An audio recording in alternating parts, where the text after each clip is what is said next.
దేశంలో ఏ రాష్ట్రం చేపట్టిన విధంగా తెలంగాణలో కాంగ్రెస్ సర్కార్ చారిత్రాత్మకంగా రైతులకు 2 లక్షల రుణమాఫీ చేస్తోందన్నారు మంత్రి పొన్నం ప్రభాకర్. దానిలో కేబినెట్ మంత్రిగా భాగస్వామ్యంగా ఉండడం జీవితంలో మరుపురాని ఘట్టమన్నారు. రాహుల్ గాంధీ ఆలోచనతో ఈ నిర్ణయం తీసుకున్న సీఎం, డిప్యూటీ సీఎం, సహచర మంత్రులు, ఎమ్మెల్యేలు, ఎమ్మెల్సీల సహకారంతో ఈ కార్యక్రమం జరిగిందన్నారు. రైతులు పంటల దిగుబడితో ఆర్థికంగా ఎదగడానికి రుణమాఫీ ఎంతగానో ఉపయోగపడుతోందన్నారు. అన్నదాతలకు హృదయపూర్వక శుభాకాంక్షలు తెలిపారు మంత్రి పొన్నం.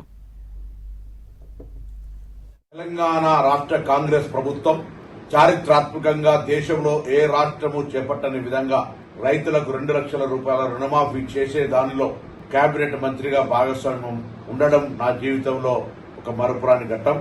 ఈ రోజు ఈ నిర్ణయాన్ని తీసుకున్నటువంటి గౌరవ రాహుల్ గాంధీ గారి ఆలోచన, గౌరవ ముఖ్యమంత్రి గారు, ఉప ముఖ్యమంత్రి గారు, వ్యవసాయ శాఖ మంత్రుల చొరవతో సహచర కేబినెట్ మంత్రులందరి శాసన మండలి సభ్యుల సహకారంతో ఈ కార్యక్రమం జరిగింది.